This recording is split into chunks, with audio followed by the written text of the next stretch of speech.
Hey, fellow freaksters, it's Tim from the Moratorium. Just here to remind you that if you enjoy what you hear, please like, share, and subscribe, then rinse and repeat. We're just a couple of small-town nerds trying to make sweet geek love to your ear holes, and we can use your support. Look for us on your favorite social media, or contact us at moviemoratorium@gmail.com. Now that that's out of the way, on with the shenanigans. Welcome to the Moratorium. I'm your host, Tim Kornman. Each week I will be joined by some esteemed, and I use that term loosely, movie watchers, and breaking down some of the weirdest and strangest films to ever, not necessarily, grace the big screen. These are the deep dive oddities and backroom bootlegs that appeal only to the die-hard film fans. So sit back and enjoy the ride into the dark vault of the movie Moratorium.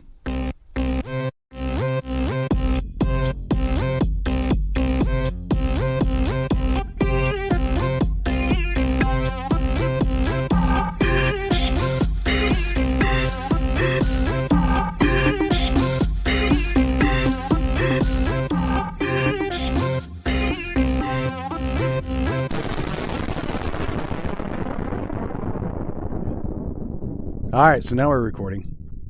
Oh, okay. Hi. So Do you maybe it's better when I just kind of cut into the middle of our conversations, yeah. and then I don't think you haven't listened to the podcast, so that happens all the time. No, that I I have haven't. you just breaking in, Mm-hmm. like episode 2 has you coming in straight with Tom Cruise is fucking Rebecca De Mornay. That's like the first line. Yeah. And Great. then we go into sizing him It's a good up in first line. Smurf terms. So you don't remember Hashtag that at all, Smurf. do you? Hashtag Smurf terms. No, I don't. Don't remember a bit of it. It's good stuff. All right. One of these days. Well, welcome to the Moratorium. I'm your host, Thank you. Tim Kornman. And with me, usually and always, Is Jason Walker. there you go. All right. Got to work on my intro a little bit. Yeah, And both do. And I still, like I said, I think I'm going to try to beef in the please like, share, and repeat. Like, share, subscribe. That sounds good. I'll give you my address. You can send me a $1 bill every once in a while. I'll like I that. wouldn't give people your address. Oh, maybe that's not a good thing. No. Like, why are Yeah, there P.O. eggs all box. over my lawn? Yeah. Yep. Darn kids. Mm. Lonnie, get your ass away from there. Oh, negligence. He's just Donald Pleasance in every movie he's in. It's like Yeah, he doesn't have much of a range.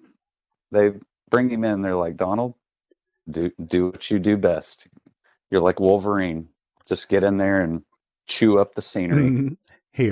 Here's some scotch. Here's a Here's some overcoat. doers. Here's a trench coat.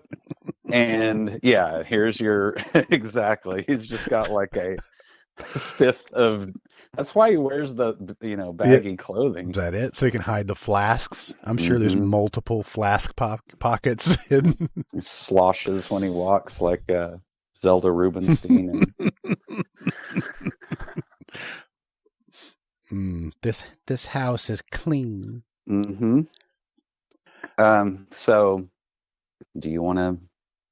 Oh, introduce the movie? Mm-hmm. Oh, we're doing a movie this week. Not only are we doing a movie, This. this is the start of our double feature, possibly a triple feature, Mm-hmm. just because they all go together. We'll see how this goes, and then Yeah. I think it's going to go well because I'm digging this. I just mostly watched it for the second time in the last week, and I enjoyed it more this second time, and this third viewing is going to be even better, I'm sure. So why was that? Do you think? Did you enjoy it? I don't know. Maybe I watched it in 2 sittings on the first one because I was tired and done with editing one night. And Well, I think I have an idea of why is because you really have to watch it once to get kind of the feel of it. Like, this is what it's going to be like, which is not like a normal movie, because there You is, got to warm up to it. Yeah. there is minimal, I mean, just the barest scrap of a plot. It doesn't try to, I mean, it kind of tries to like give you a little bit of kind of mythology, or with the, well, anyway, that's I'm getting ahead of myself, but so Lucio Fulci. mm-hmm. I mean, this wasn't his first foray into film. I mean, he's been doing film for quite some time. Yeah, for years before this, but they were like dramas and comedies and stuff like that. I want to know what a Lucio Fulci comedy was about. Oh God, do you think Bob would be in it? Bob, Abe. They oh my gosh, what's that kid's name? The kid's name in this is John. Oh my God. And he reminded me so much of Tony. Yeah, I don't like Tony. Tony's still my least favorite, but if we can pit Tony and John together in a cage match, oh God, where they dip their hands in glass, and glue and glass and go after each other, that would be awesome. Just hang them from ropes and toss them at each other. No, but we got to include the fucking Bob, the kid. Bob is Giovanni Lombardo Radici, maybe. Radici, yeah. Yeah. Which kind of reminds me of, he's almost like the same character from like Return of the Living Dead. How do you mean? Well, he just reminded me of him. Of which guy? Of Tom Matthews, the lead. Thank you. Yeah. The guy that turns in. Yeah. Okay, yeah. Or Tommy Jarvis, right? Yes. Right. Yes. His face looks haunted when I look at him. Not even just the character, but like the actor underneath is like. I don't think they put eye makeup on him. His eyes were just naturally that red and sunken in. Oh my God! There's so many close-ups of bloodshot eyes and so just many oily T-zones, and that's all this movie is. I mean, yeah. Well, let's get into it, because like. Well, set it up, all right? So, because this is a trilogy, was it meant to be a trilogy when they started? I don't know, and I don't know that, I mean, I think maybe it's a trilogy in the same sense that, like, Evil Dead's a trilogy or something, where it doesn't have to, I don't even know if it's the same, like, town because in this one it's, okay, that's a good place to start off. This movie happens... We're supposed to be in America. So that's a good thing to keep in mind as the movie goes along, because it's filmed completely in Italy. But right. And that's why we have one American actor. He's got to sell it.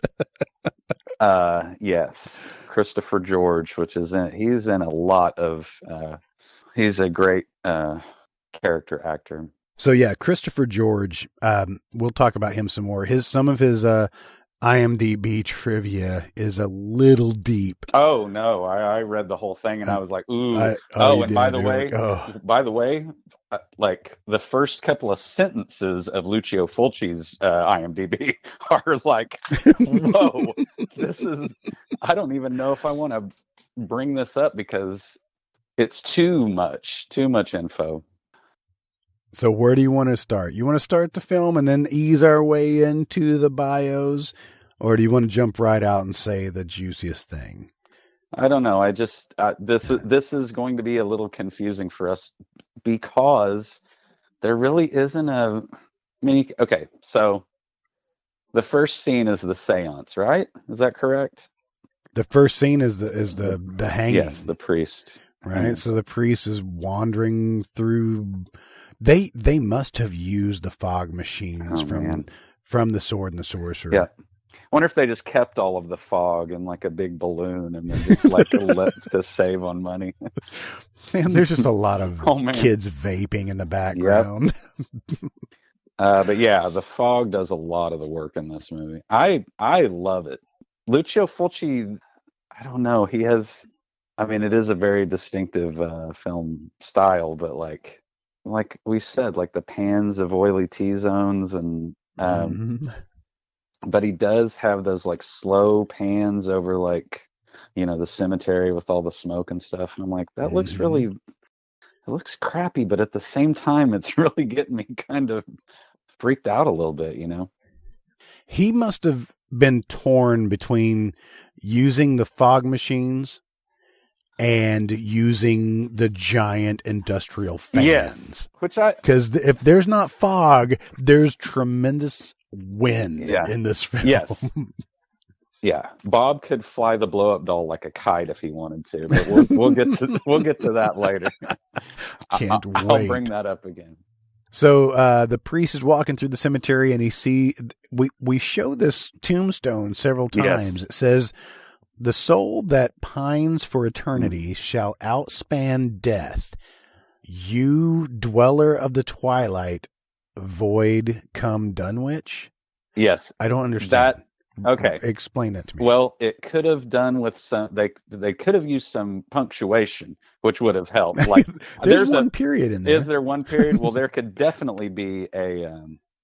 Gosh, I mean a semicolon at least to let you know when they stop. But yeah, I don't know what that means.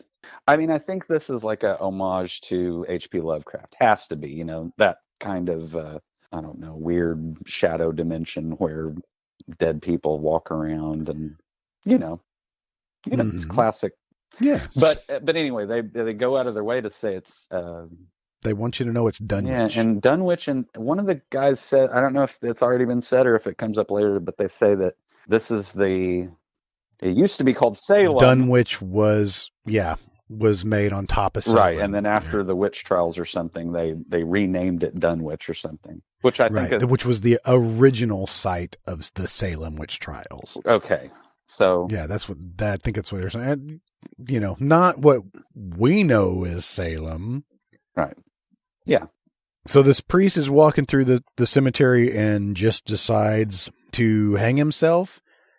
Or is this supposed to be years past? Because I was just confused. Yeah, you should be. Because we go straight into the seance where they're trying to I don't know who are they even trying to conjure? One of the we can get to that, but because that's the very next scene. But like, we do need to nail down if this.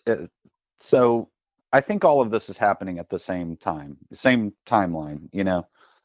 Him hanging himself wasn't something that happened in the past. It's like modern day. Okay. He hangs himself, and then all of these weird phenomena start happening. So anyway, he hangs himself. He kind of looks like Stanley Tucci. I can't think of another actor. No, I can't. Maybe we'll work on that. But everybody in this has like irritated eyes. I don't know if like Lucio Fulci took like. It must be the fog machines. Either the fog machines or he gave everybody pink eye before they started. Yes, that's my hypothesis. It's not that they're doing the seance and they see that the priest is hanging himself. The priest is actually hanging himself while in Dunwich, and they're in New York doing a seance. Okay, so yes, right. See, already, I don't think you're meant to think too deeply about the plot, because every time I try to, okay, but anyway, so they have a seance, they cut to a seance, and there's an old lady with an afro, white lady with an afro.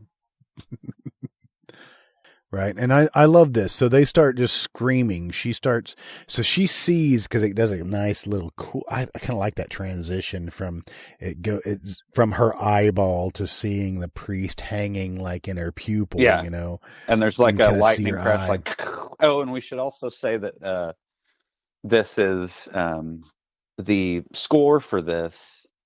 Oh, it's very John Carpenter. Yeah, John Carpenter, Dario Argento, Goblin, it's all like synthesizers and I dig it. Yes. The music really, really, I don't know. It made me feel like Assault on Precinct 13 or you can go down just about every John Carpenter film. That's what it felt. It just feels like that time. Yep.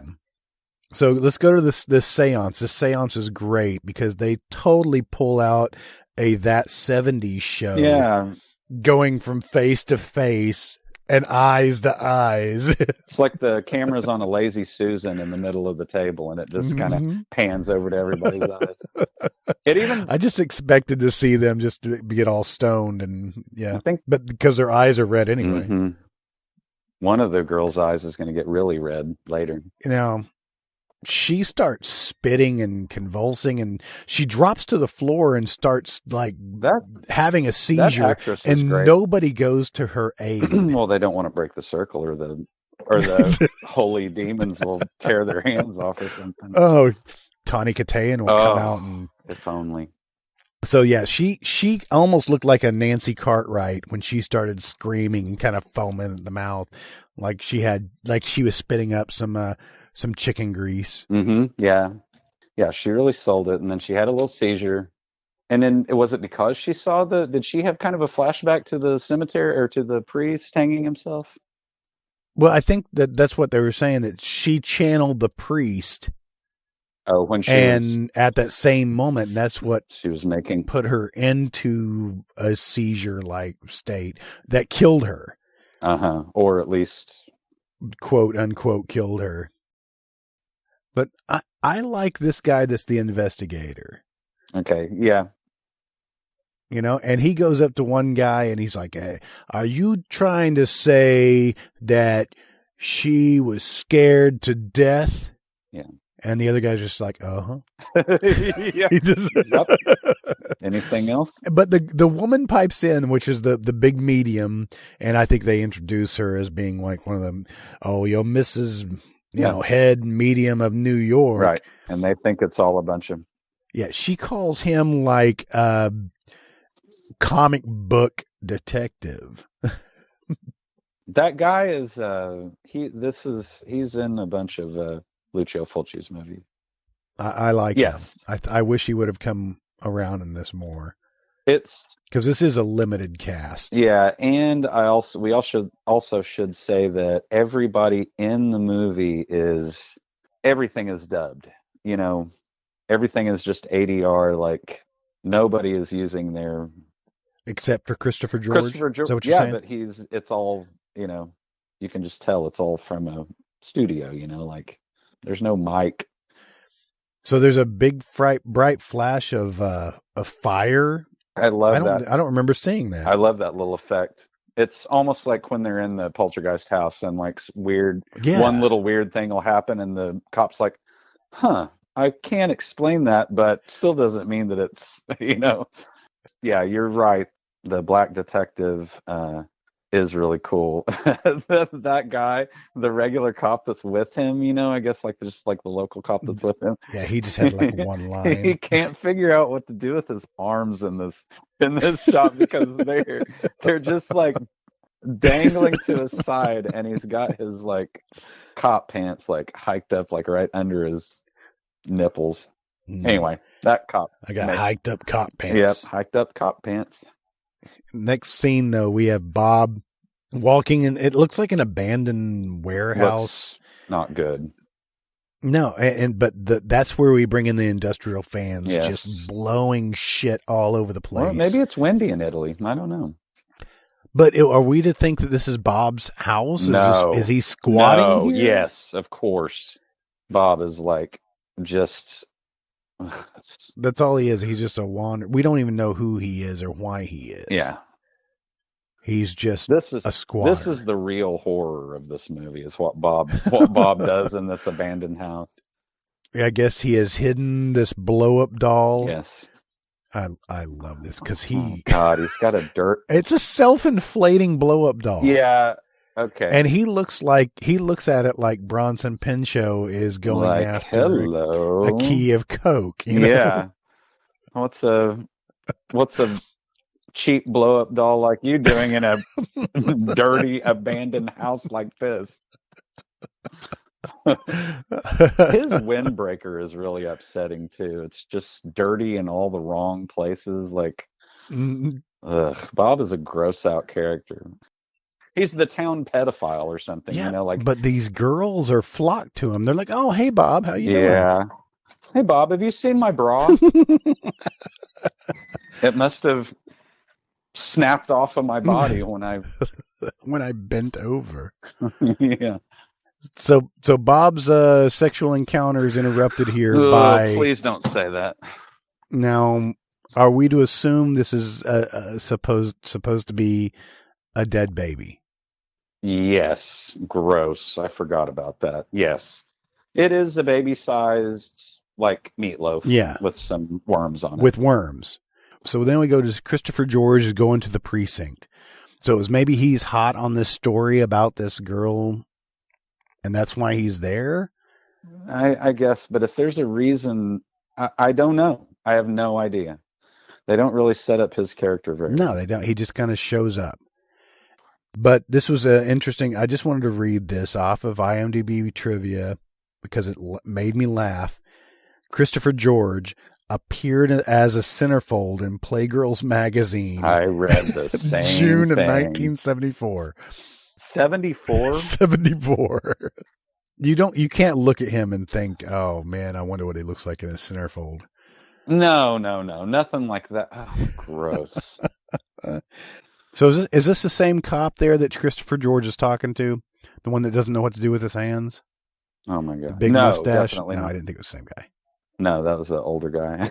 That guy was cracking me up though. I don't even understand him talking to that cop in that weird little he has to walk up a set of stairs, and you can tell that the cameraman is like kind of jammed into like the corner of the stairs, so both of them are talking like real They close are to like the camera. 4 inches away from they're Yeah. about kissing when they're talking. Yes, he Yeah. could just like take his mustache and just slap it on Christopher George.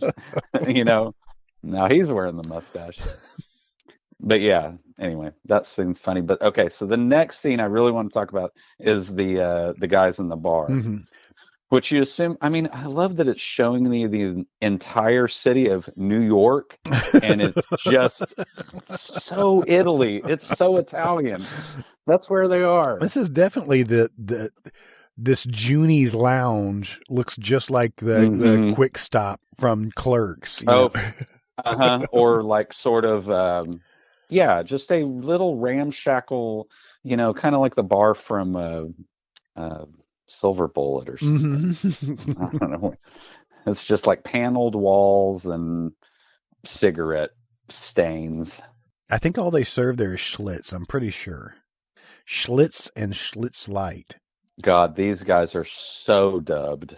It's like they couldn't have found. It's like all the characters got mixed up when they did the vocals. Like the fat guy is supposed to be the other. Anyway, when one's talking, it just everything that comes out of their mouth sounds like unnatural. So it's just usually these three. So we could just assume that these three.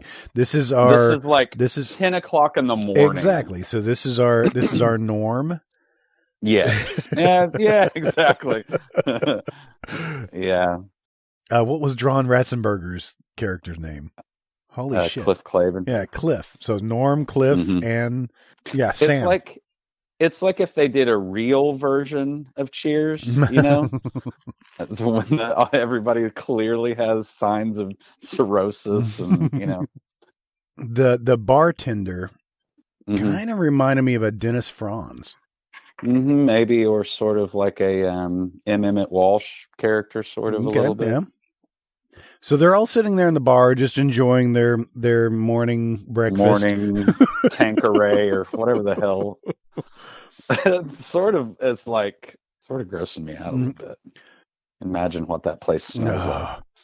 So they're bitching about living in Dunwich because there's all kinds of weird shit going on, and the kind of panicky guy is like, I'm selling the house, selling the kids, getting the hell out of here. And the other kids and the other guys are like, oh, we'll just ride it out, So they get freaked out because the mirror shatters behind them. Yes, in a really unnatural way. Very in that is, yeah, very Like it's strange. either, yeah. And the bartender's just like, hey, it's nothing. No, come back over here. We're good. Come on, let's go enjoy a drink on the house. Yeah, let's all, don't worry. It's going to be noon somewhere. Yes. And part of the wall breaks, and we get another shot, a slow shot of everybody's expression as they saw this crack form in the wall and some of that smoke coming through. Some kids vaping in the bathroom, and it's coming through. I kind of like that where they made that wall crack and this, again, some smoke coming through. Those guys fucking laid her out of there into the fog. Like everything else is foggy too. Did you notice that when they ran out? Oh, was it still foggy outside? Yeah, like everything was like obscured by fog. It's hiding the rest of New York and or Dunwich. So Dunwich looks exactly like I pictured Dunwich to look. Now I'm on to this guy. Is he a shrink?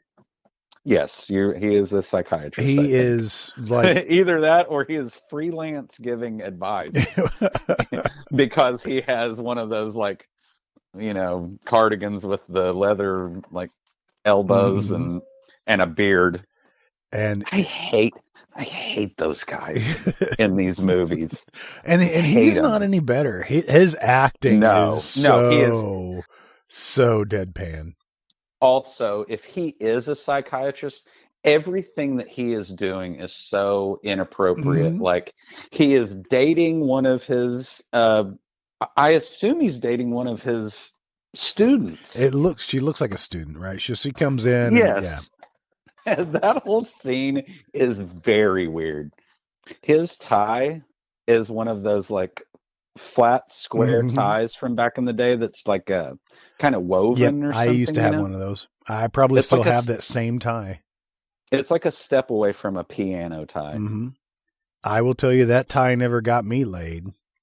Okay, so if you're shrinking, do you have a obviously banging one of your students? He's it makes him. It never says like explicitly like what he is. But you assume since he's like psychoanalyzing this blonde, and he has I guess if you have a recumbent blonde in your office, then sky's the limit, I guess. And books. He does have a bunch of books. And so she's petting a cat, a little kitten, while she's talking. It scratches her, and she kind of throws it into the chair.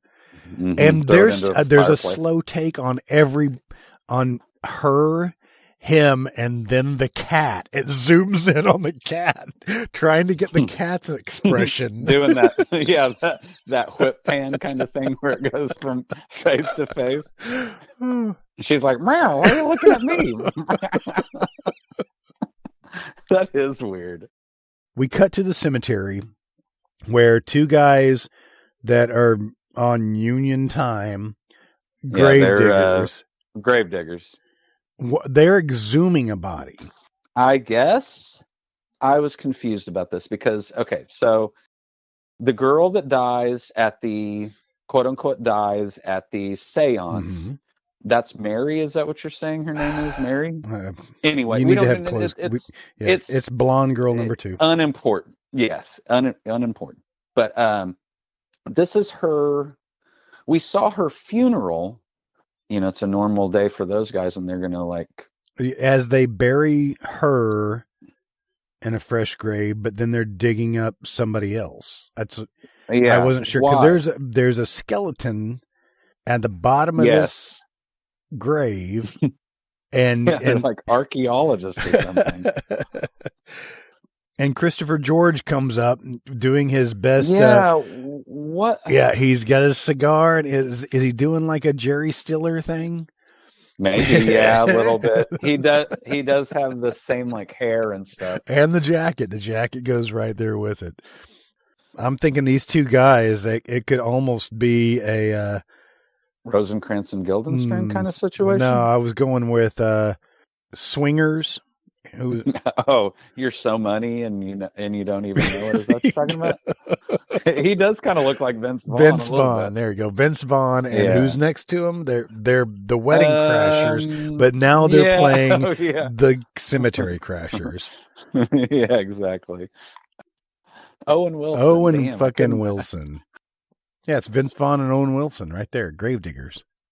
Or robbers. Just a couple of bros that like to hang out and they're eating lunch while they're hovering over this corpse, this skeleton. Yep.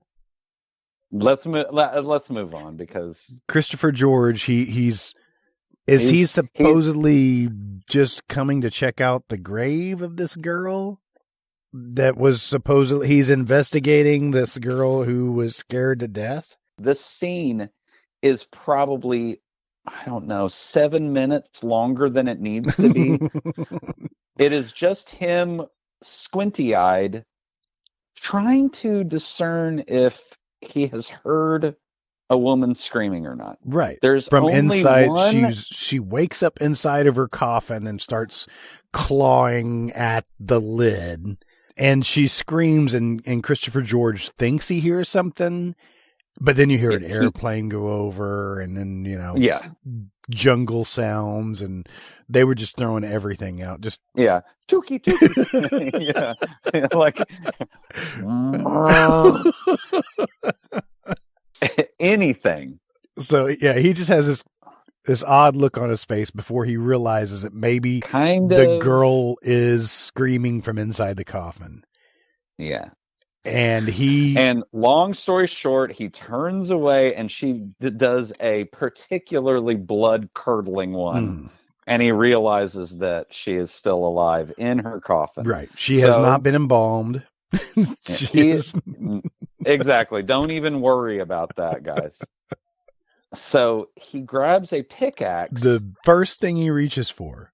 And immediately starts jabbing it into the coffin. The coffin is not fully under the dirt. No, it's barely covered. Like these two like Owen Wilson and Vince Vaughn, they barely started covering her up, and then said, "Hey, let's go dig up this other thing over here, and then eat lunch."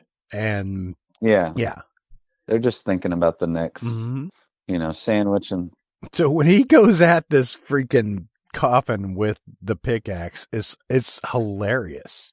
It provides tension because he almost fucking sticks it through her forehead several times. But couldn't he just kind of brush some of that dirt away and just open the goddamn coffin? That would have been way too easy. He's overreacting big time. I love that scene where he rips up. I mean, I'm glad that that's what happened, because when he does rip up that, final piece of the coffin, it does look cool that she's like...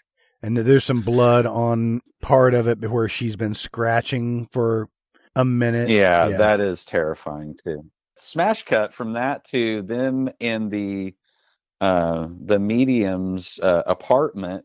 Yep. And the girl is fine. Yeah. She probably took a shower, I would think, but she looks calm, cool, and collected. And they're like, "Oh, if it wasn't for you, she would be dead. Do not act, Afro lady. Don't emote. No. Let your hair do all the emoting."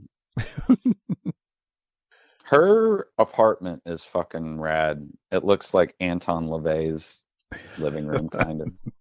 But the more she explains things, the less I understand about what's going on in the movie. She says, "Are you acquainted with the Book of Enoch?" Mm-hmm. And he's like, "Yeah, I heard of it." What of it? I don't know. Nobody cares. It's like, there's a book now? Okay. Do we have to find it, or? So, but there's a little bit of exposition here, and this is where it comes out. Basically, that Mary, while she was dead, quote unquote dead in the coffin, she had a vision. She had a vision of this priest, that this priest has died and opened up one of the gates of hell. Mm-hmm. There's our plot. I guess, if that's what we're going with. That's it. We've got to find this priest's grave. That's what they decided on. Okay. We must find where this priest has hanged himself. Yeah, and it's on a certain night. You saved her. Now you're the... Well, she says this real quick, too. She says, you were supposed to be there. It was written. And that's when she brings up, have you heard of the Book of Enoch? It was his fate, Mr. Christopher George, it was his fate of being there to save her so that they could stop this from happening.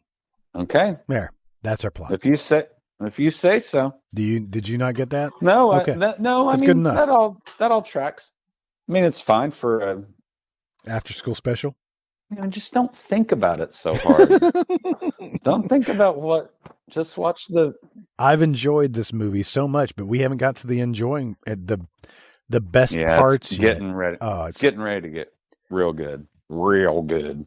So this girl shows back up. She's going to look for Bob. All right. And I guess she knows that this is where he hangs out in this abandoned warehouse place, that there are nudie mags everywhere. If you haven't seen, he's like in the bed and he's shivering and he's, frightened to death. And there's pictures of nudie girls on the wall. And is Bob just so horny that he's turning himself into a mutant or something? Maybe. Does he apply that white stuff to his face every day? Yeah. So she goes to see how he is. Yeah, I'm gonna go check on Bob. Bob, how are you? And they hear a weird noise, and he jumps up and throws her down and runs away. Basically uses her head to get up and then throws her back down. And she starts to run away, and then she gets attacked by the priest, who has a handful of sludgy mud and worms. I call it yuck. Oh, call it yuck. And he just slimes it all over her face. But I love that when he brings his hand down, you see his face in the background. It almost looks like a Bela Lugosi kind of, Yeah, when that hand comes down. And that white face and the red eyes and yeah. Pretty fucking cool. He's like, eat it, girl. This is another scene where this guy's incompetence. If he is a psychiatrist, he is the worst psychiatrist ever, because his relationships with his patients and his employees is really inappropriate. He writes Bob on graph paper and then circles it. Wait, did we gloss over the fact that she was killed? Who? That the priest with the muddy hand killed her, basically? No. We're gonna cut back to that. We haven't. It's happened, but why did the parents call the? They think that Bob did it. They're already blaming. Did they Bob. Find her already, and that's what it was? After this scene, they find her. After the guy and the girl. Oh, were they just saying that she's missing and we need our shrink's help? I just didn't know what that phone call was about. Yeah. Yes, that's exactly what that was about. Okay. And he's like, I'm sure she's fine and not murdered with like weird graveyard guts in her face. That was a hard zoom right into his eyes. Yes, and one of his eyes looks real weird, and I didn't want to concentrate on that. When he comes in with the camera, like to the back window of their Lander, they're like cool car. I love whatever that car, whatever that is. I don't know what that is. I have no idea. That's a cool shot. It's probably ice cream van. Yeah, it kind of looks more like something that you would like hunt gazelles with in like South Africa or something. So it's just a guy and a girl making out in a cool safari van. Land Rover. Yeah, safari van is a good. And they keep hearing noises or what? Yeah, he's really just trying to cop a feel and stick his hand in her bra. I do enjoy that too, is that he turns the lights on. I like that little camera goes down to the lights. And so she sees the priest and she looks over to this dude like, do you see that fucking dead priest? And he's like, yeah, let's get the shit out of here. Tries to start the truck. The priest disappears and his girlfriend... Man, the sound effects in this are so creepy. But she turns around to look out of the passenger window, sees, kind of looks like Father Guido Sarducci There without you the giant hat. But yeah, you can see the tubes hid under her bangs. She starts crying blood, and her boyfriend's basically like, oh, he. And do you get the little demon burp like before she starts like foaming at the mouth? It goes, but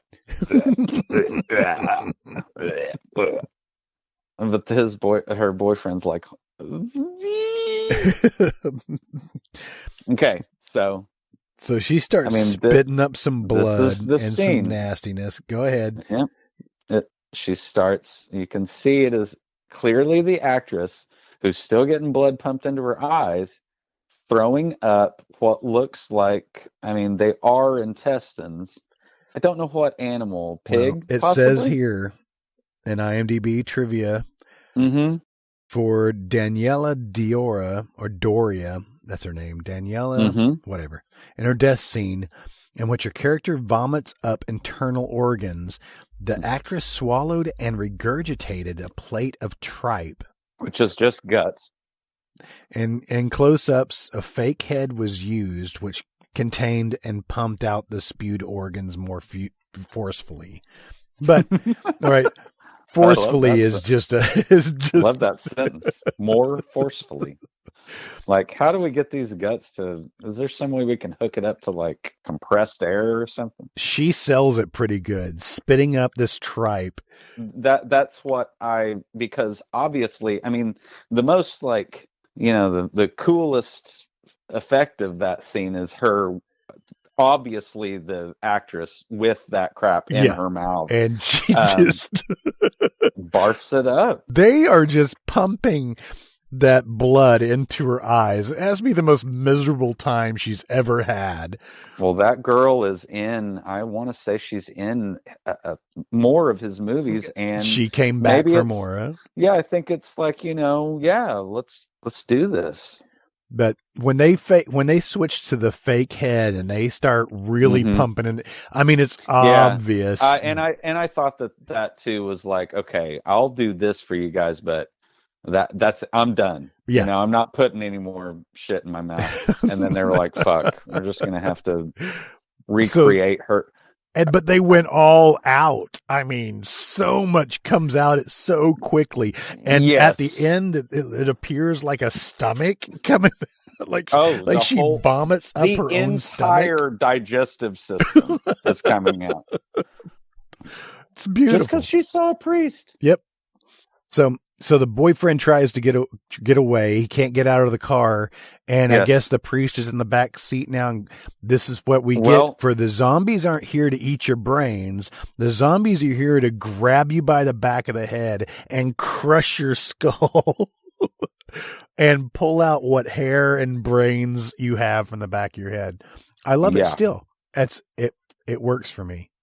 This whole scene where they're doing the walk and talk with Christopher George and the chick, everything that he's saying is like, it's like so ambiguous what is actually going on in this movie.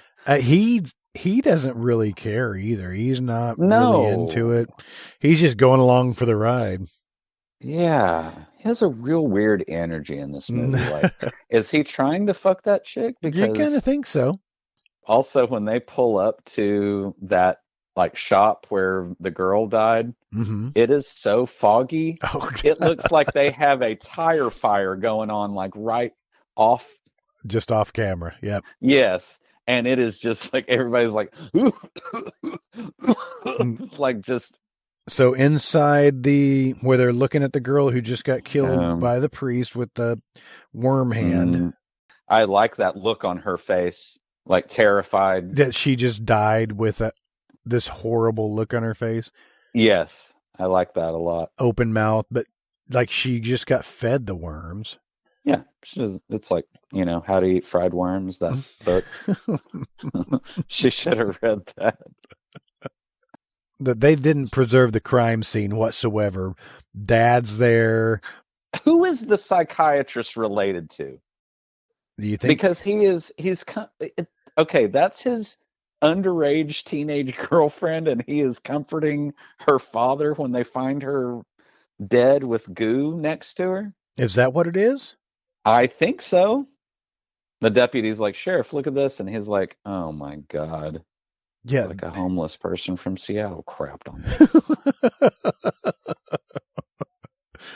So that's where they decide that Bob is the because Bob's behind all of this stuff. Because there's goo with worms. Yeah. And honestly, I know that, I mean, I'm privy to all this other information. I know Bob didn't do a lot of that stuff. I still think he shouldn't be allowed to be within 100 yards of a school or beyond the events of this movie. Something needs to be done about Bob anyway, you know. Do you think that they made the connection that maybe they knew that Bob had worms? Oh yeah, maybe. Yeah. Oh yeah. His like went to the bait shop or something, or he has his own bait shop, or he's just infected with worms. Mm-hmm. So who is this old lady that's now dead? They said that she has now been scared to death, and that's what there seems to be a running theme in this, is that people are dying by fright. No, moving on, because now we're embalming the girl that they just found, right? Which was Emily. Yes. Yeah, she's the psychiatrist's girlfriend, I guess. I don't know. So Emily, which is John's sister, and now you've got the creepy... Oh yeah, you better take John out. I didn't see that before. That's making me laugh now. Please take John out. Okay, so now we got Christopher George and the girl lost on the highway. But this is what I was trying to... I thought this is a scene that was coming up when we jumped ahead, is that the funeral director is going by, and besides him being creepy earlier and putting on the makeup, but he's looking at the bodies. I don't know why he still has the coffins open, because nobody's visiting, but he's just kind of being creepy and looking and touching the bodies, and steals a necklace off of Emily. That's what that's what he's doing. He's just I feel like Emily is the real like Laura Palmer of their town. Like, she got up to some kind of crazy stuff, and nobody's like that surprised that she died, you know. But everybody wants a piece of her because she's like so hot, you know. Does that make sense?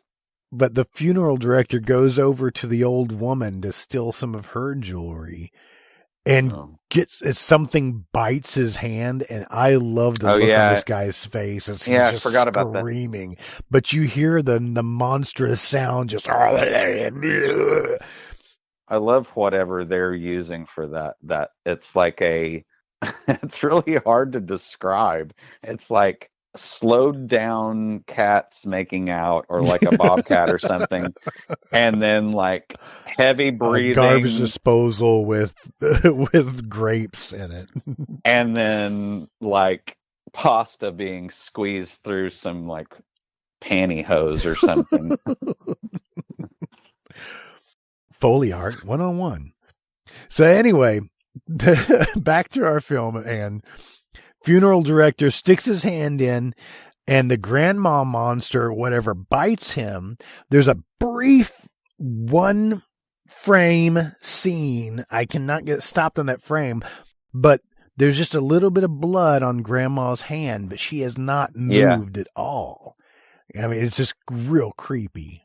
She looks like the old secretary lady from Student Bodies. Yeah. You know? Mrs. Mumsley. Yeah, Mumsley. All right, moving on. That's all I wanted to say about that. Okay, so there's some Christopher George stuff. I don't even know if I want to know what they're saying. Okay, I'm confused about their relationship.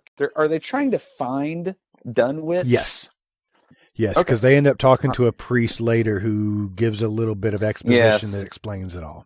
They get some exposition, and then he gives like a look to the camera, like, well, hope they don't die by being possessed by demons and throwing up their guts and stuff. So here's a little unsettling scene where you've got John just sitting on the edge of his bed, and did you see the rocking chair just rocking ever so slightly by itself.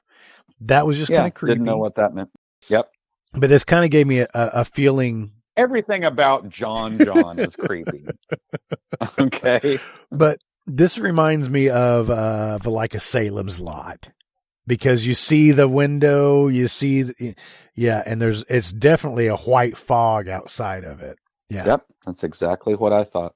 I like ghouls. You know what I mean? Like people that are actually people, but they're like controlled by this, like a Renfield type thing, or the guy from Fright Night, Yeah, you said something about the rocking chair, but I'd also like him seeing the face. He see his sister, the underlit face. Yes, it was a super cool shot. Yeah, the zombie faces are pretty damn cool in this. They really are. I mean, they're gruesome. I had some stuff about the FX guy, Bertolucci. Bertolucci, you're gonna love my pasta. Look, every time you try that, it's just you're gonna have to edit all of that out because you can't. I can't do that. Is that offensive? I don't think. If I'm saying it's a Mario, it's fine. Yeah, I guess all of the Mario Brothers video games are offensive if you think about it that way. I'm going to offend our Italian listeners because someday we might have some. Exactly. Yeah. All right, moving on. His sister coming back to him, with that underlit, and that gross stuff on her face. Right. That was really cool. That's all I wanted to see. We'll catch up to John and those adventures later. But he that's why he runs up to his mom and dad's just like, "Hey, we've all been through some shit today, kid. Go back to bed." His mom is basically like a lady from Faulty Towers. She's like, "Oh, I know." Very good. That's kind of what she looks like. Anyway, he's being a big crybaby because he saw his zombie sister. But we have Sandra. Sandra's painting the picture of a rhino, and she starts hearing shit in her house. Okay.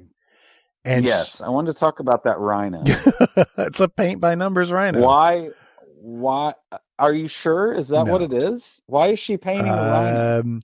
Because it's the only animal that she had control of as a reference. It looks cool. Okay. But so she starts hearing some shit, so she calls and brings in her psychiatrist because she has no other friends. She has nobody else to call. Guys, body count is stacking up. Everybody just stick together. And that's what this, we've got to get these characters back together. And she starts freaking out. You need to come over here and check this out. And his acting. Oh my God. Again, if he is a psychiatrist, he needs to be disbarred or whatever they need. He is a horrible person to talk to. He's got no feeling in his voice whatsoever. He doesn't have a lot of empathy. Nope. Okay, but he goes over to her house, and I kind of like this scene too. She's like, my walls are growling at me. He's like, there's no reason to be worried about that. I'll be over in a minute. We stop and get some condoms along the way. I'll be there in about 3 hours. I'm going to bake a potato first, and then I'm going to clean out my bathroom. Haven't done that in a while. Oh my God. Bob could not die soon enough for me. I am ready for him to be released into the next world. So basically, we just followed Bob back into breaking into another place just so he can sleep. That's it. Which this scenario has been brought up before by the gentleman at the bar.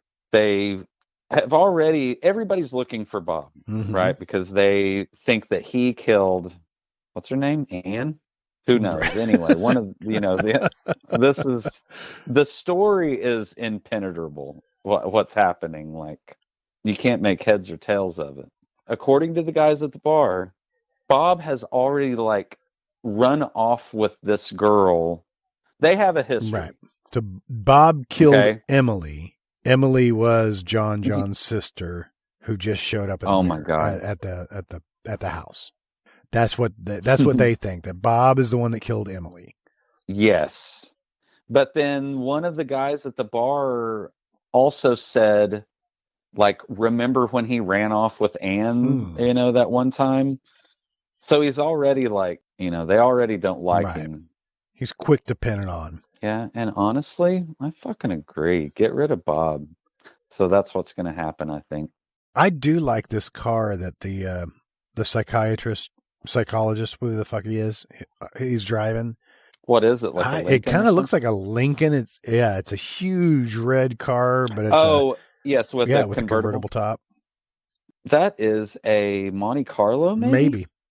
A convertible Monte Carlo? But he parks it right into that big tree in front of Sandra's house. His bumper, he's like, all right, this is all how I know to stop when I fucking can't move forward anymore. He probably couldn't see the tree for all the fucking fog. And I love how Sandra answers the door with a gun by her face. She's total. She should, because everybody is dying. Mm-hmm. And she tries to hide that gun from him, like, you didn't see this. This is nothing to see here. But he's quick to grab it from her later when she's like, I got to show you something. There's something in my kitchen. Oh, it's a fucking dead body. She seems like she is reacting to and handling the situation better than like some of the other people, because he was asking her about the gun or bullets or something, and she said maybe a crucifix would be better, She at least is admitting, like, yes, there's fucking weird shit going on and people are rising from the dead, and you're just wearing a cardigan and not doing anything. But she's real calm about it, because she's like, maybe you get the feeling maybe she thinks that this shit's going on in her head. Has she had this in her head before? And she's like, I'm just going to drink. And then he walks into the kitchen and sees the dead body there. And then you realize, oh, she's got her shit more together than anybody else, because she's had a fucking dead Cloris Leachman in the fucking 70s kitchen. And he looks up to her and they talk or something. And she says something like, oh, so you saw her too. Yeah, right. It's like, it's Miss Holden. She's fucking looks like a dried apple sculpture. But anyway, he's seriously incompetent, and I love this. They just have a little bit of conversation, and then they hear some monstrous shit going on, some sounds, and this is how everybody reacts to these sounds. If I'm hearing that sound that is like a little kid screaming and a bobcat and a rhinoceros upstairs and a bus, then. But so they hear these monstrous sounds and they react like, let's just go into the other room. It's okay. No. Maybe you should fucking run. That definitely was a demon. How else do you even describe that? So they go in to find out that the little old Mrs. Holden is missing. And maybe she's what's upstairs making noise. Well, let's not go up there to find out. Nope. Let's not even leave the house. Nope, everything's fine. Just ignore it. It'll go away. He said, don't be ridiculous. Bodies just don't get up and then there's like,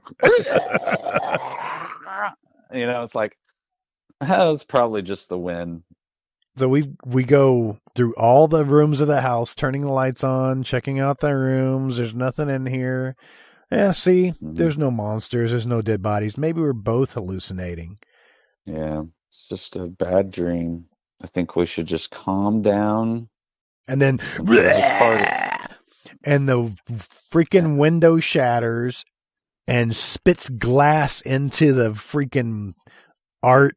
Is that a canvas? I just thought it was a canvas, the wall, whatever. Why didn't the glass go into the back of the guy's head? It would have sold it for me. But now blood is coming from the canvas and or wall. We don't know. But do they leave? Yeah. Do they leave, like, run out to their station wagon and just like haul ass out of there? All that glass it looks like Dayquil is Oh coming yeah. out of the. It's very not. It doesn't look like blood. No, it's very thin.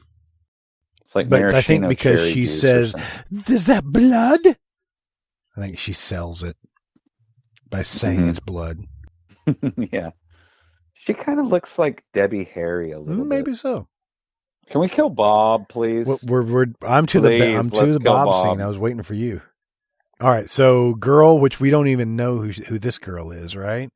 Like I said, when there is a couple of lines of dialogue when they're at the bar that says Bob has run away with this girl before or something. Oh, okay. Like they went out into the woods.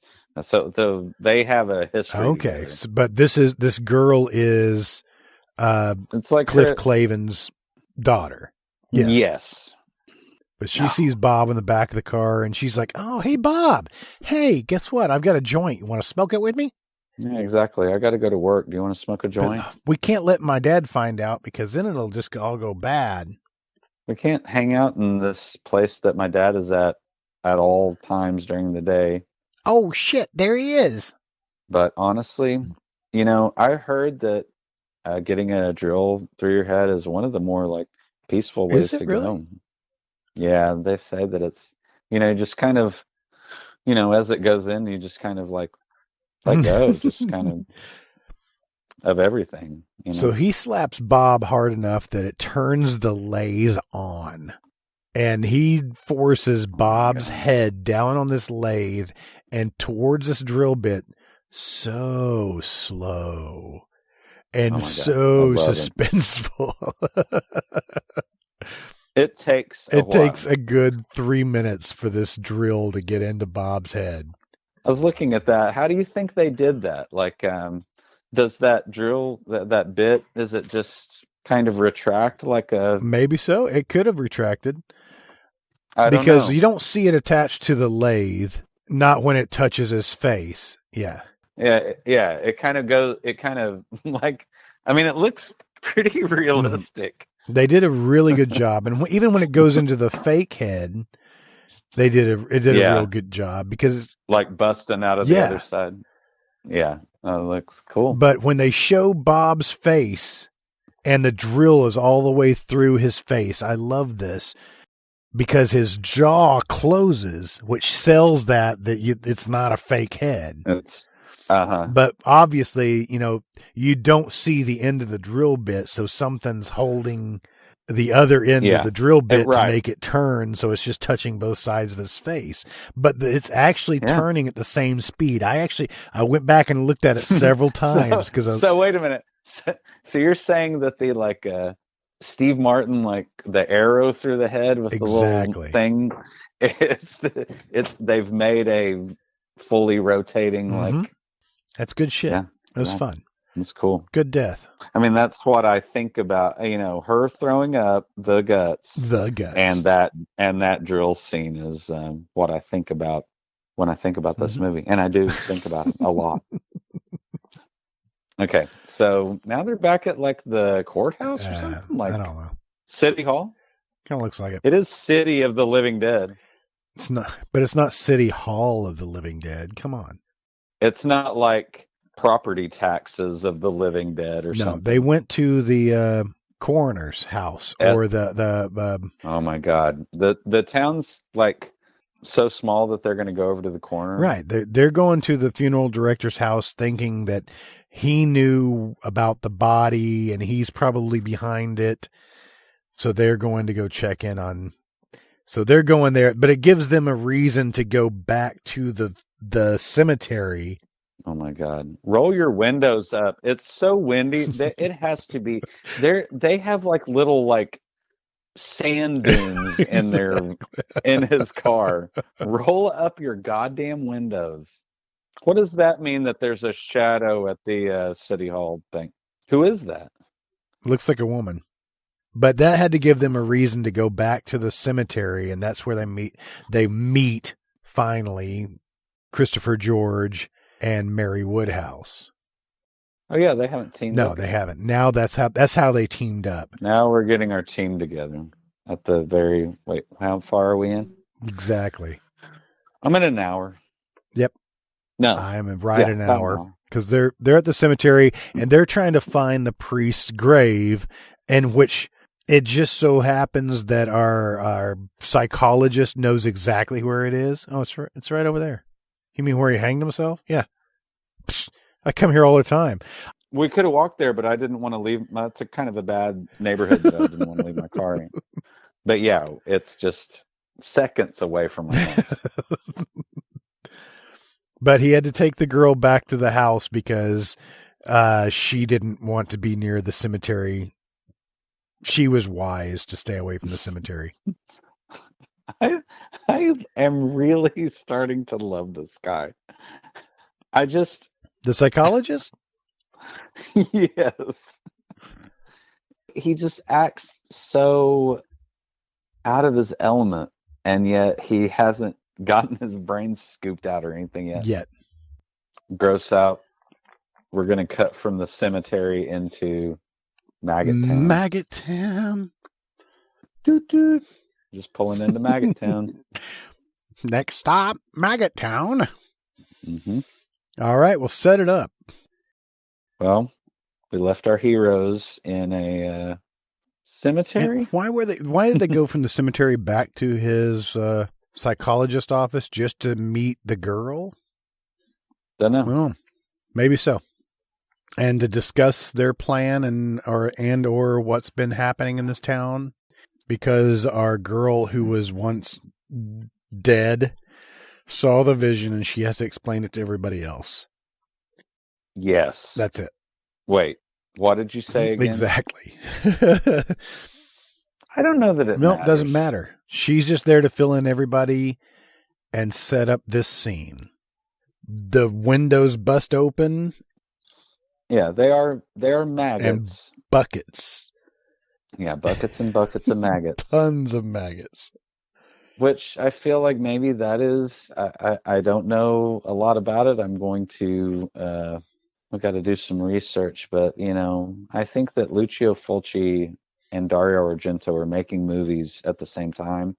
I don't think they really got along. And, Dario Argento famously, I think he's bred maggots for movies and stuff, like Phenomena with Connolly. Jennifer Connelly.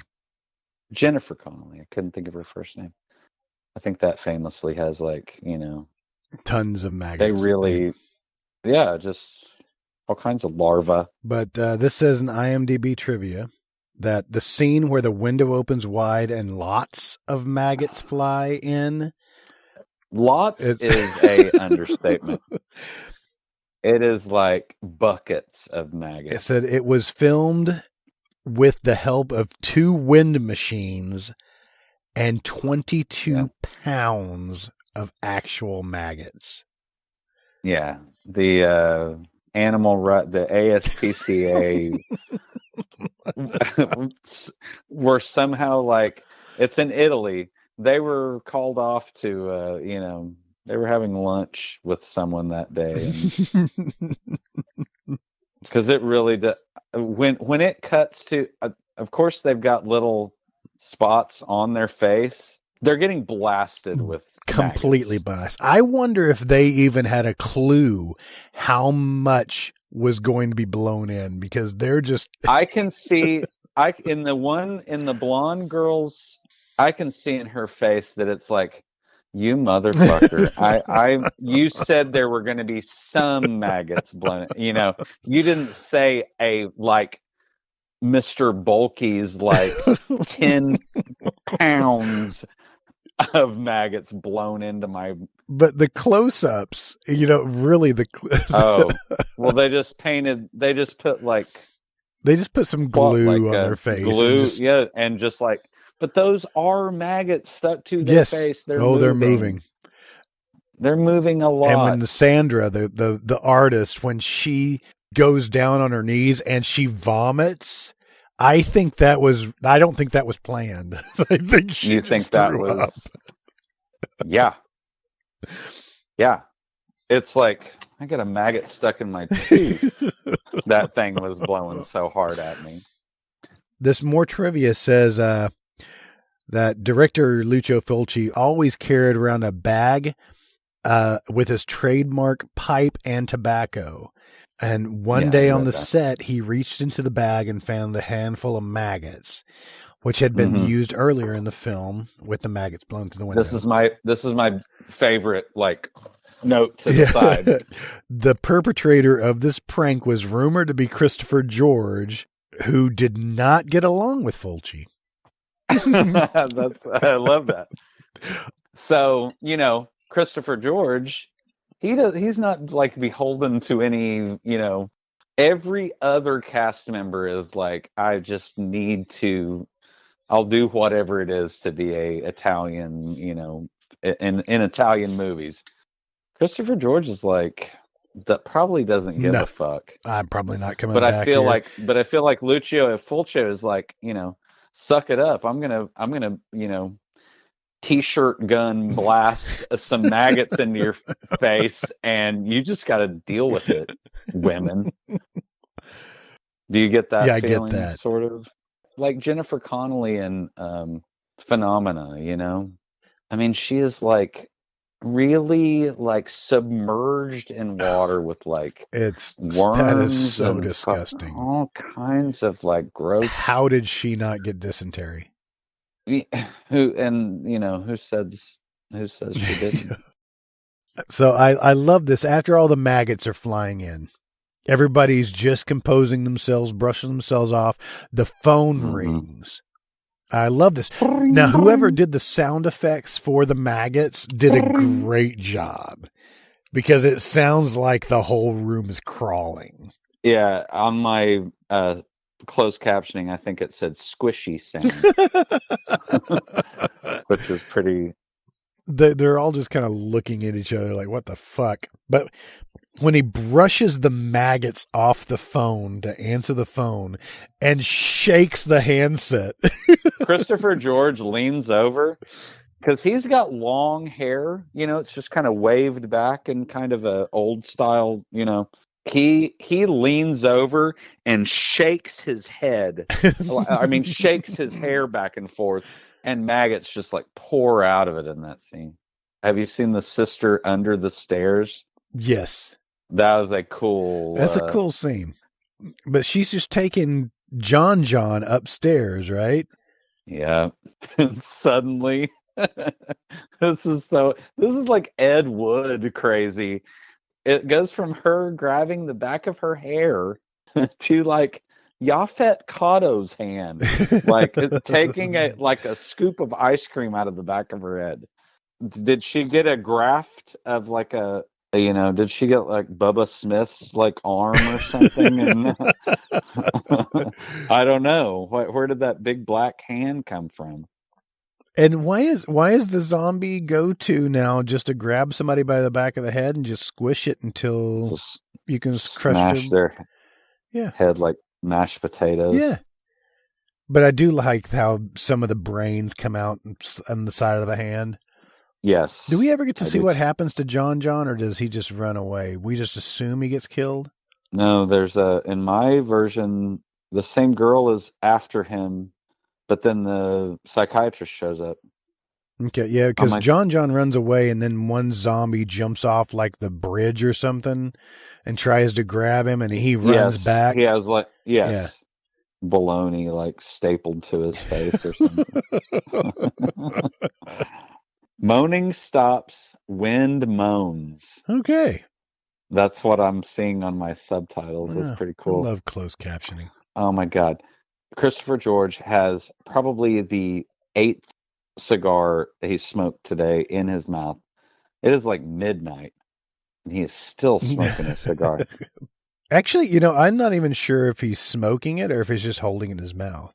Yeah, kind of like the guy in Aliens. He's just basically like eating a cigar. So I've jumped up to where the guys are back in the bar. Our 3 guys. I'm at the scene right before that where Christopher George and the completely inept psychiatrist and Blondie are going to the cemetery. That's kind of a cool scene. They all 3 walk through the cemetery gates. Mm-hmm. Kind of cool. There's fog. Of course there's fog. Did I say fog? I meant, yes, Schlitz. Schlitz on tap. Do you think Schlitz had any, They better kind have. of like skin in the game in this? Like, I do kind of like how in the reflection of the zombie girl on the outside where the Schlitz sign is. That's kind of cool. I've got to admit, I don't know what happens in this scene. The Italian Cliff Clavin had a good line right there. There's a 70% chance of demons in Dunwich tonight. There is a Schlitz sign, all three of the actors in the scene, and you can see Mary in reflection. I love that. What is that she's reflected in? I almost don't want to hit. It kind of looks like she's just like Garrett Morris in the very corner of the screen talking for the hearing impaired. Yeah, like they photoshopped her in, like with like a halo around her, kind of. Oh my God, that'd be awesome. General Francisco Franco is still dead. Yeah, that's good. But yeah, the zombie attack inside the freaking bar is cool. But I wanted to point out when they were walking through the cemetery and that's when they hear more of the just weird sounds. Yeah. There's an ape. There's a screaming goat. There's like a fainting goat. I love, and like I said, I can't imagine that Sam Raimi didn't, watch this movie and like, I love the like ambient sounds that they make out of, I don't even know what I guess they're made out of like synthesizers. I have no idea. Gotta get one, like a keytar. Gotta get me a keytar. But at what point, I mean, I think the psychologist did this with John just a minute ago when they were confronted by one of the zombies, is just close my eyes and then it'll go away. Yeah, like Peter Tork and the Monkeys. I was going with a Freddy Krueger type thing. If I don't give you any power, you don't exist. Yeah, but I like you better. Thing. I like that one. Yours is better. Yeah. Well, if you can't see anybody, then you're completely hidden. You know what I mean? You just cover your eyes up and anyway. Because all the zombies are in the bar and they're going after, I mean, they're so slow of scenes by these zombies walking. I don't know why I didn't think they can't escape because they're the slowest of slow moving zombies here.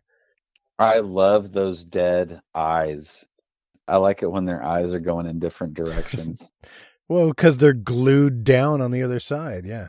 Mm-hmm. So we're at the cemetery and removing the tops of the crypt. My subtitles say animal cackling, which is fucking terrifying. How did they decide that? Is this like the hell mouth, like the thing that they can go through to get to the other? I guess so, because that's where the priest was buried. That was the Thomas's crypt. Okay. And they removed the lid to find out that there's just a tunnel underneath. Okay. Exactly. Well, if I had known that, I would have made that into a man cave, with big 65-inch TV and. At least there's a ladder going down into the gate of hell. I mean, really. Okay, so this is like a crypt. Okay, so they go down and there's actually the like mausoleum style names on the wall of who's buried where. Cool. Inside this crypt. Mm-hmm. So they go to Father Thomas's. Did they just conveniently find a crowbar in the corner? Yes. From the last people that tried to come down there. Yes. And I love this because Christopher George is trying to pry this open at the corner of freaking Father Thomas's grave, chips it off, and somebody shotguns a rat out onto the girl. Exactly. They had it in a t-shirt. Rat launcher. It is. It just immediately shoots out of there and attacks her. I love it. It's hilarious. That's not a sugar glider. That's a fucking rat. That's a rat. Guys, it's almost the end of the movie. I hope you figure out these two chuckle nuts. Oh my God. You see the scene where he lifts him up and throws him through the Yes. Yeah. Get in there, asshole. It's like Okay, so we do get a shot back at the bar where you see a little bit of actually zombie cannibalism going on. And it's all supposed to make you think that this is something that's happening all over the world and not necessarily in just Dunwich. In the very left-hand corner you can see a zombie, quote unquote zombie in a dress kind of limping around. So what does that mean? That he can turn other, because so far it's just been like immediate grody death, you know? This is when she gets attacked by the rats. She goes against the wall and it's got the booby trap skeletons popping out at her. I love this. I love the way she comes in with that spider webs kind of backlit. And who is she? She's just Sandra. She's the artist. That is the artist. Okay. But they got a hold of, they killed, she was killed by the. Right. So the back of her head should be missing. Yes. And she squeezes Christopher George's. Mm-hmm. Kills him like butter, and then the rats eat it. Pretty cool. Immediately the rats get in it and start just eating at the back of his head. This tastes like Shatner's wig.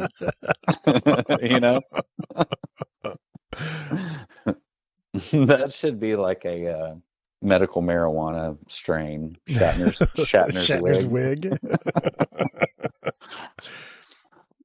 And again, the professor has not done a goddamn thing. Nothing. He's looking around. He's like, if anything, he's used other people as a shield. Yeah. A shield. Yeah. I'm still so glad it's not me. Exactly. Is this a type of situation that a beard could help? No? Do you have any uses for a beard? But no, he does help. He does pull up another crowbar, random crowbar, shoves it through the zombie chick's stomach. Oh she God. Falls over dead, and her stomach is just pulsating. Yeah, and she's got an obvious bladder of blood in there. And he turns around and he's crying. Yeah, he's comforted. See, the girl is comforting him. Exactly. It's like, oh my God, I'm so sorry you've been through all this while we've fucking been possessed and buried alive. And you know what, Roger? You just take some time off. Just call it FMLA and just, You deserve it. You deserve it. You've been through a lot. Your beard tells a story. This has been a hell of a week for you. Yeah. And Beard tells a story about the digger and the dealer, and I don't know. God, there's still another fucking. What's happening? I thought that was the end. No, they've still got to confront the priest. But God. I love this set when they're crawling through trying to get out or whatever. Is it just because they're in the cemetery? Is this what happened to the bodies, that they've now sunken in through the soil into this cave-like structure, but they're covered in cobwebs? Yes. I love it. It's just random dangling skeletons. That is what's happening. And the hand coming out with the cobwebs on it. Mm-hmm. So awesome. All of the zombies, all of the skeletons and everything just starts popping out to come and get them. They're oblivious, though. They just keep moving. They don't notice all this. They're irritated by this situation. Well, they might be able to keep us alive for eternity and just eat at our intestines and stuff. But, that is a cool set. The cobwebs are so thick in this. And you see the zombies start moving in the background and pulling at the webs and shit. That's cool. Yeah. It's basically like somebody that's really into Halloween and can They came out into this little area that now has like a stained glass ceiling. What is that? I don't know. Is that part of the church? Is that under the Yes. church? Just yes, that's what you have. I don't know who would set the precedent for this. Like all of this stuff was happening. The like ending that's a non-ending, you know, Mm-hmm. kind of like Evil Dead, or like I just want to know who came first. But So they're getting trapped in the corner by all these zombies. Meanwhile, the priest just appears, and I love that dead look on his face. He's just still and kind of just looking down at the ground. I'm making union wages.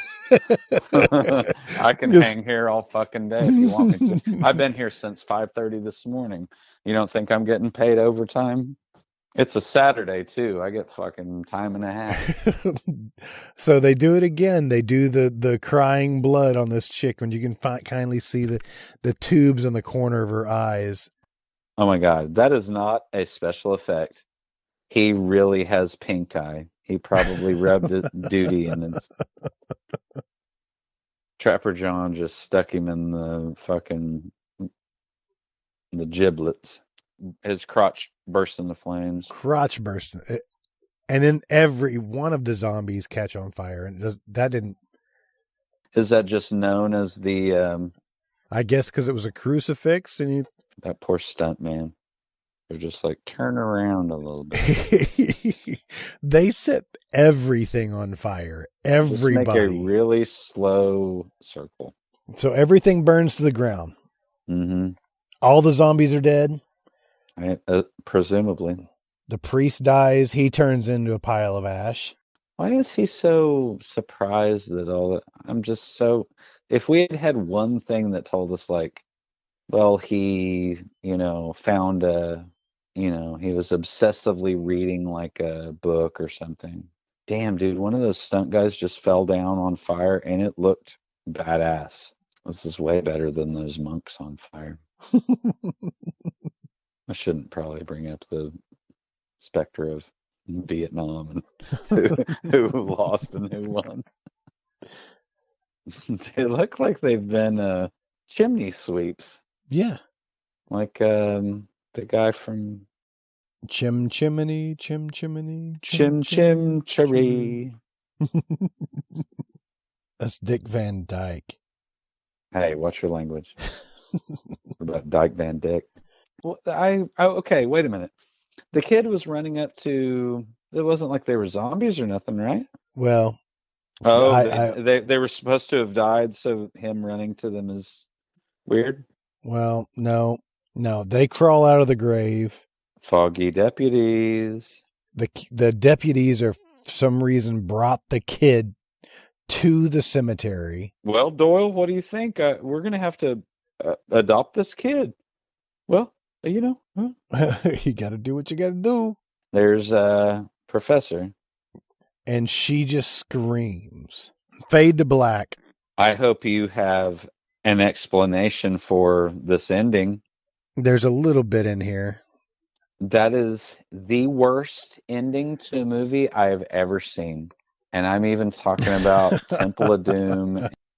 We did it, though. We made it through that movie. Remember that movie we just made through? Yeah.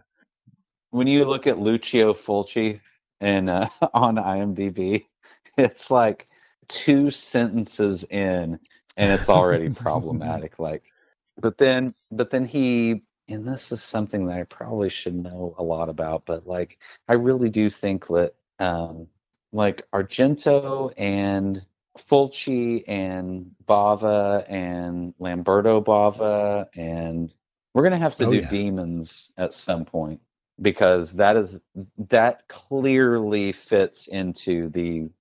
I mean, even though Demons played the theater, it made very little money.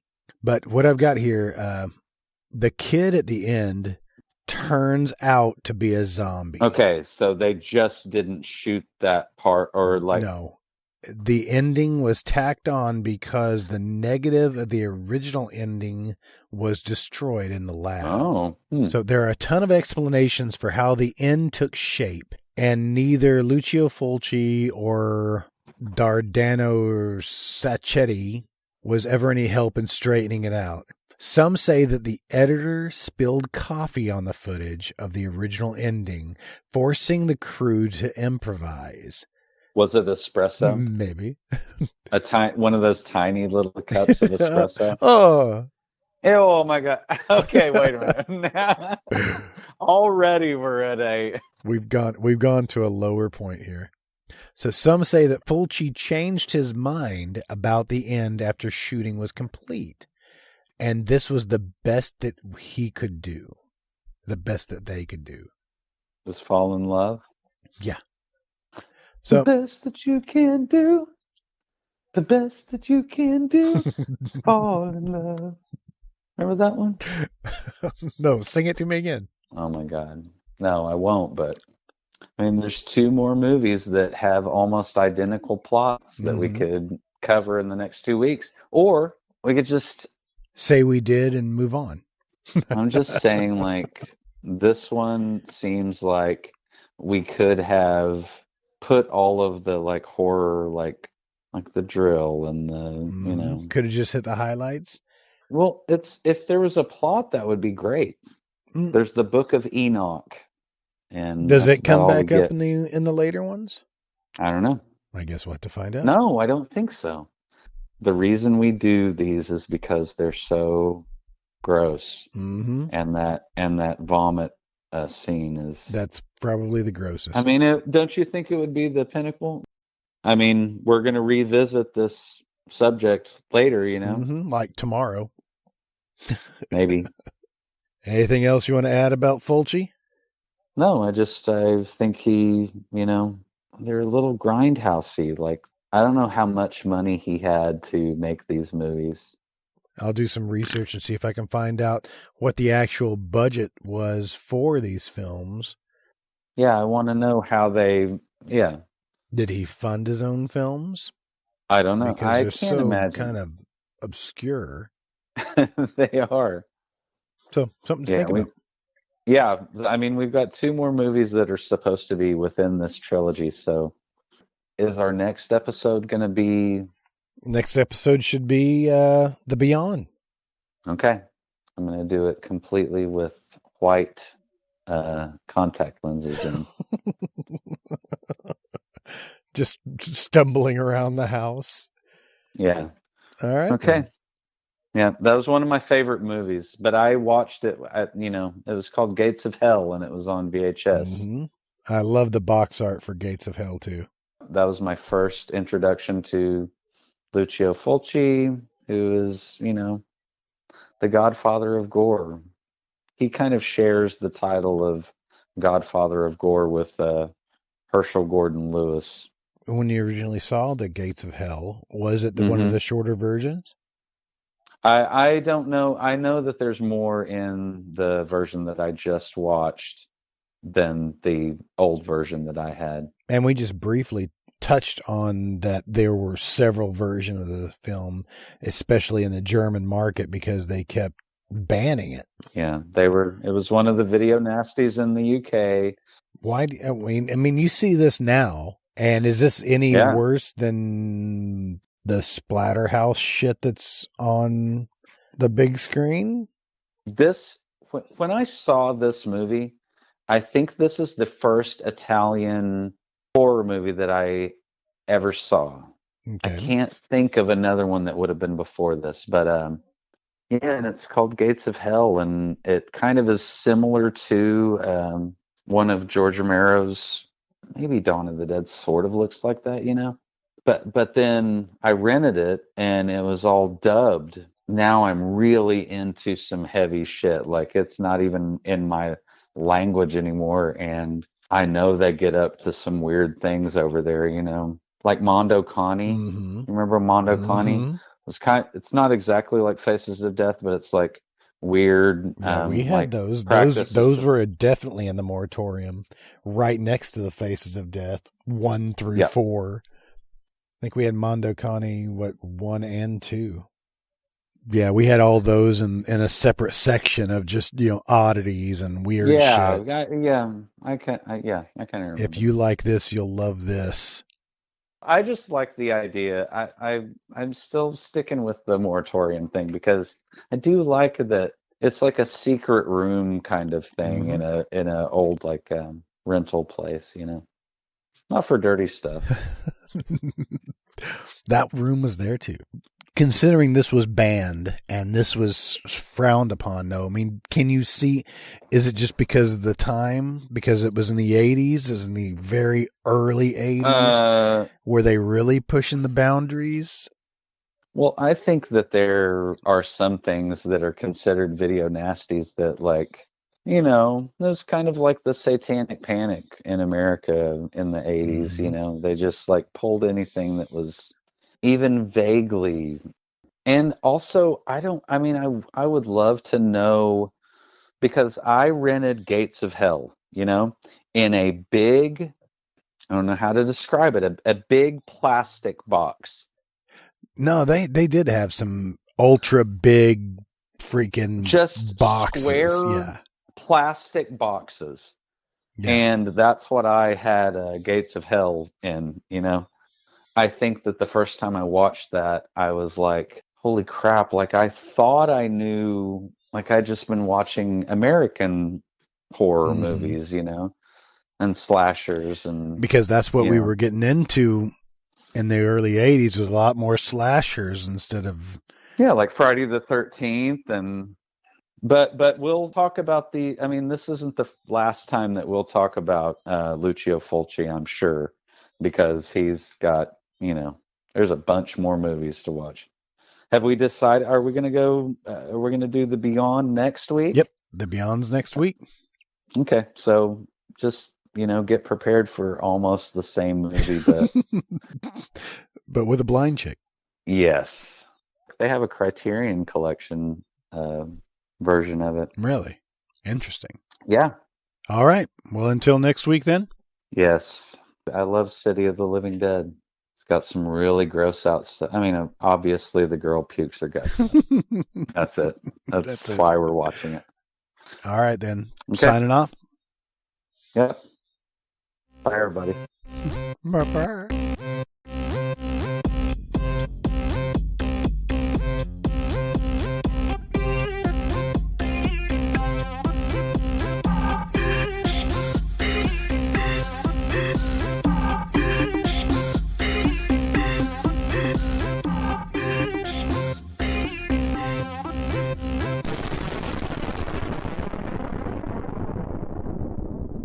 You've been listening to The Moratorium, an MT Cornfield production.